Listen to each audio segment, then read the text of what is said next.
नमस्कार मित्रांनो, आपल्या इंजिनिअरिंग कॉलेज पॉडकास्ट सिरीज मध्ये आज आपल्यासोबत आपण बोलणार आहोत इथापे इन्स्टिट्यूट संगमनेर या संस्थेविषयी. मित्रांनो, इंजिनिअरिंगचं सध्या ऍडमिशनचं जे वारं असतं त्यावेळी पालकांना एक प्रॉपर माहिती कॉलेज विषयी मिळणं गरजेचं आहे, जेणेकरून त्यांना ऍडमिशन घेणं सोपं जातं. आणि मित्रांनो, तुम्हाला तर माहितीच आहे, आपल्या इंजिनिअरिंग कॉलेजच्या पॉडकास्ट सिरीज मध्ये आपण आतापर्यंत 18 कॉलेजचे पॉडकास्ट केलेले आहेत आणि प्रत्येक पॉडकास्टमध्ये आपण जे मुख्य व्यक्ती त्यांनाच आणत असतो, म्हणजे आयदर प्रिन्सिपल्स असतील किंवा मॅनेजमेंटचे कोणी व्यक्ती असतील किंवा मॅनेजिंग डायरेक्टर या लेवलच्या व्यक्तींनाच आपण इथे पॉडकास्टसाठी बोलवत असतो. आज आपल्यासोबत अनिकेत इथापे सर हे इथापे इन्स्टिट्यूट संगमनेर याचे मॅनेजिंग डायरेक्टर आहेत. ते आपल्या संस्थेविषयी चर्चा करण्यासाठी आपल्या आजच्या पॉडकास्टमध्ये आले आहे. सो सरांचं आपण स्वागत करूया. Welcome sir. थँक्यू. सर, सर्वप्रथम आमच्या सर्व पालकांना आणि विद्यार्थ्यांना असा प्रश्न आहे की सर, आपल्या स्वतःविषयी आणि आपल्या संस्थेविषयी थोडी माहिती द्याल? नमस्कार, मी अनिकेत इथापे. मी स्वतः कम्प्युटर इंजिनियर आहे आणि अमेरिकेतल्या IIT शिकागोमध्ये या युनिव्हर्सिटीमध्ये माझं masters in data analysis complete झालं आहे.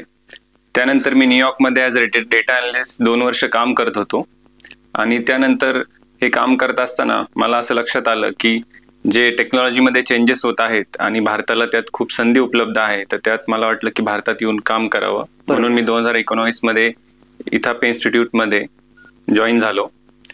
इथापे इन्स्टिट्यूटची स्थापना ही 1994 मध्ये माझे वडील डॉक्टर अशोक इथापे यांनी केली आहे. ते स्वतः MD मेडिसिन डॉक्टर आहेत आणि आज आपल्याकडे Ayurveda, homeopathy, pharmacy, nursing, ITI, polytechnic यासारख्या कोर्समध्ये दरवर्षी सुमारे 3000 विद्यार्थी शिकत आहेत.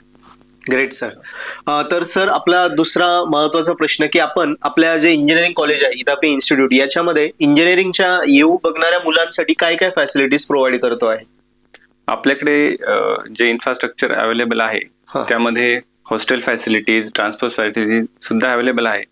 प्लस आपल्याकडे ज्या आपल्या इमर्जिंग ब्रांचेस आहेत त्याच्यामध्ये आपण कम्प्युटर सोबत AI असेल, ओके, आणि कोर ब्रांच मध्ये मेकॅनिकल, इलेक्ट्रिकल आहे आणि इलेक्ट्रॉनिक्स अँड कम्युनिकेशन या ब्रांचेस आपण घेतलेल्या आहेत. ओके सर, म्हणजे ओव्हरऑल सॉफ्ट आणि हार्ड दोन्ही प्रकारच्या ब्रांचेस मुलांना अवेलेबल आहेत.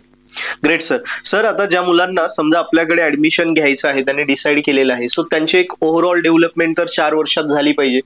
सो ओव्हरऑल डेव्हलपमेंटच्या संदर्भात अकॅडमिक, कल्चरल आणि आपल्या प्लेसमेंट ऑपॉर्च्युनिटीज या संदर्भात आपण कशा प्रकारे मुलांना फॅसिलिटीज अवेलेबल करून देणार आहे?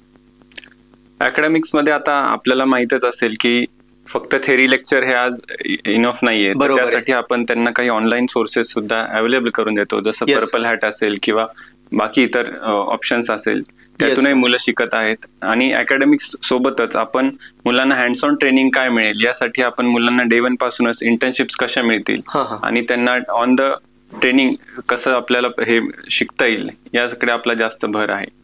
Okay sir, great. आता जनरली मुलांना इंजिनिअरिंग मध्ये जे काही इव्हेंट्स वगैरे ज्याच्यामुळे त्यांची rather than academics overall development होते, त्या संदर्भात आपण कुठले कुठले गोष्टी कंडक्ट करतो? आपल्याकडे फोकस आपण याच्यासोबत अकॅडमिक सोबतच आपल्याकडे कल्चरल मध्ये जास्त फोकस आहे. त्याच्यामध्ये आपण टेक्निकल फेस्ट असेल किंवा कल्चरल फेस्ट आहे, त्याच्यामध्ये स्पोर्ट्स इव्हेंट्स आहे. बरोबर. त्याच्यामध्ये स्टुडंटला ओव्हरऑल डेव्हलपमेंट कशी होईल याकडे आपला जास्त कल आहे. तर त्यामध्ये पर्सनॅलिटी डेव्हलपमेंट असेल, त्याची कम्युनिकेशन स्किल असेल, याच्याकडे आपण विशेष महत्व देतो.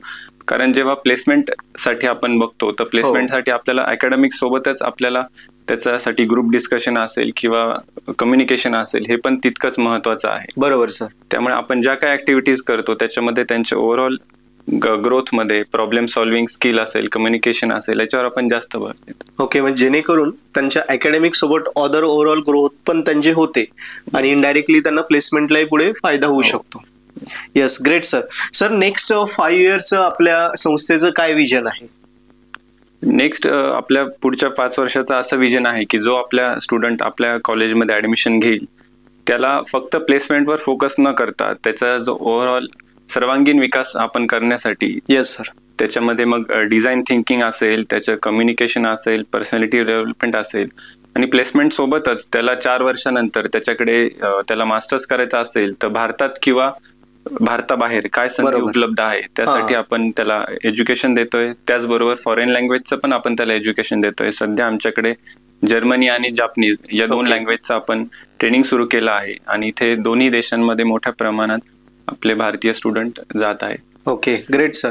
सर आता आपल्या संस्थेत जो इंजिनिअरिंग मध्ये युनिव्हर्सिटी बाटू आहे, हो. सो बाटू युनिव्हर्सिटी विषयी पालकांना थोडी जागरूकता आपण करणं गरजेचं आहे. सो तुम्ही कसं सांगाल? हो, यामध्ये खूप लोकांना काही शंका आहेत. बरोबर. आपली डी बाटू ही जी युनिव्हर्सिटी आहे ही पूर्ण महाराष्ट्राची टेक्निकल युनिव्हर्सिटी आहे. याच्यामध्ये Correct. 100 पेक्षा जास्त इंजिनिअरिंग कॉलेज आहेत. बाकी ज्या सर्व युनिव्हर्सिटीज आहेत त्या फक्त 1 किंवा 2 जिल्ह्यासाठी मर्यादित आहेत. पण आपली ही युनिव्हर्सिटी पूर्ण महाराष्ट्रासाठी आहे आणि त्याचा सिलेबस सुद्धा खूप अपडेटेड आहे. आता बरोबर. डिझाईन थिंकिंग सारखा सब्जेक्ट सुद्धा पहिल्याच वर्षी First year ला. इन्क्लूड झालेला आहे, जो अत्यंत महत्वाचा आहे. त्याच्यामुळे जो सिलेबस आहे तो पण एकदम अपडेटेड आहे. तर मला असं वाटतं सर्वांनी याचा व्यवस्थित अभ्यास करावा आणि नक्कीच डी बाटूचा पर्याय उपलब्ध आहे आपल्याला. सो विद्यार्थी आणि पालकांना मी पुन्हा तेच सांगेल की जसं सरांनी सांगितल्याप्रमाणे बाटू विषय, कारण मला पण भरपूर पालकांनी प्रश्न विचारला होता, मी पण थोडं क्लेरिफाय करतो सर. येस. सो आता कसं झालंय मित्रांनो की बाकीच्या युनिव्हर्सिटी या ठराविक सरांनी सांगितल्याप्रमाणे ठराविक जिल्ह्यांसाठी मर्यादित आहे. पण जसं आता गुजरात आहे, कर्नाटक आहे, जे वेगळे राज्य आहेत त्यांच्याकडे ऑल ओव्हर पूर्ण राज्यात एकच विद्यापीठ असतं. तसं आता महाराष्ट्र शासनाने ठरवलंय की आपल्या पूर्ण महाराष्ट्रात डी बाटू हे विद्यापीठच आपल्याला करायचंय आणि ओव्हरऑल त्यालाच पुश करणार आहे. सो इथून पुढे बाटूमध्ये जे कॉलेजेस आहे किंवा जे मुलं बाटूमध्ये इंजिनिअरिंग करताय त्यांना पण खूप चांगल्या करिअर ऑपॉर्च्युनिटीज अवेलेबल राहणार आहे. सो तुमच्या मनात बाटू विद्यापीठाविषयी काही शंका असली तर सरांनी सांगितल्याप्रमाणेच एकदम अपडेटेड सिलेबस आहे. सो बिंदास तुम्ही ऍडमिशन करू शकतात. तसं तुम्ही कॉलेजला जाऊनही तिथे वैयक्तिक चौकशी करू शकतात. मग बिंदास तुम्ही त्याविषयी चौकशी केल्यानंतर ऍडमिशनला घेऊ शकतात. येस, यासाठी आपल्या वेबसाईटवर, कॉलेजच्या वेबसाईटवर सगळी माहिती उपलब्ध आहे. स्टुडंट आपल्या कॅम्पसमध्ये व्हिजिट करू शकता किंवा कॉलही करू शकता. त्याबद्दल सर्व माहिती दिली. Yes sir. सर आपली वेबसाईट त्यांना सांगाल का एकदा? आपली वेबसाईट ithapeinstitute.com आहे. आपण स्क्रीनवर शेअर करू त्यांना. Sure sure. सर आता महत्वाचा पुन्हा एक लास्ट प्रश्न माझा असा असेल की AI आणि जॉब या रिगार्डिंग तुम्ही कसं पालकांना सांगाल? कारण सगळ्यांचा कल सध्या सॉफ्ट ब्रांच कडेच आहे. येस, इंजिनिअरिंगचा विचार आपण केला तर पूर्वी एकेकाळी भारतामध्ये सगळ्यात जास्त एम्प्लॉयमेंट देणारे जर कोण कंपनी होती तर ती आपली टेलिफोन एक्सचेंज कंपनी होती. बरोबर. तर तिथे कालांतराने नवीन फोन आले. आज जसं आपण मोबाईल वापरतोय ते जॉब संपले. तसं दरवर्षी जे बदल होतात टेक्नॉलॉजीमध्ये तेव्हा जुने जॉब बदलतात आणि नवीन जॉब्स तयार होतात. पण AI मध्ये असं झालं आहे की AI मध्ये जॉब्स नवीन जे क्रिएट होत आहेत त्याचा अजून जर आपण ते स्किल घेतले तर डेफिनेटली AI मध्ये सुद्धा जॉब अवेलेबल आहेत. बरोबर. पण त्याचबरोबर जसं AI साठी डेटा सेंटरची आवश्यकता आहे, त्यामुळे तिथे इलेक्ट्रिकल असेल, सिव्हिल असेल, मेकॅनिकल असेल या सुद्धा ब्रांचला स्कोप आहे. बरोबर. येस. तर मला असं वाटतं की प्रत्येक विद्यार्थी आणि पालकांनी त्यांची आवड, त्यांची कॅपॅसिटी, त्यांची जी क्षमता आहे आणि मार्केटमधला स्कोप या सगळ्यांचा अभ्यास करून ब्रांच निवडावी. आणि प्रत्येक ब्रांचला मी म्हणेल तेवढाच स्कोप आहे. Yes, great sir. सर तुम्ही स्टुडिओमध्ये आलात आणि सुंदर प्रकारे सर्व पालकांना, विद्यार्थ्यांना मार्गदर्शन केलं. सो मनापासून धन्यवाद. थँक्यू. सर्व पालकांना, विद्यार्थ्यांना पुन्हा एकदा सांगेल, आपल्याला स्क्रीनवर नंबर पण शेअर केला जाईल, वेबसाईट पण आहे. सो तुम्ही गुगलवर जाऊन इथापे इन्स्टिट्यूटच्या पोर्टलवर जाऊन तुम्ही सर्च करा आणि त्याच्यानंतर कॉन्टॅक्ट करून तुम्ही संगमनेरला, सर लोक ऍड्रेस थोडक्यात सांगू शकता तुम्ही? आपलं सायखिंडी फाटा, पुणे नाशिक हायवे इथे कॅम्पस आहे Ithape institute. Yes. So Ithape इन्स्टिट्यूटला प्रत्यक्षात जा, तिथे भेट द्या आणि मग तुम्ही निर्णय घ्या. Clear sir? येस. सो तुम्हाला नक्कीच त्याचा फायदाच होईल मित्रांनो.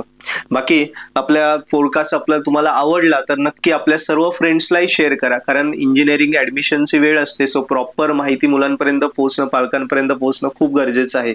सो पुन्हा एकदा सगळ्यांचा धन्यवाद. धन्यवाद सर. थँक्यू.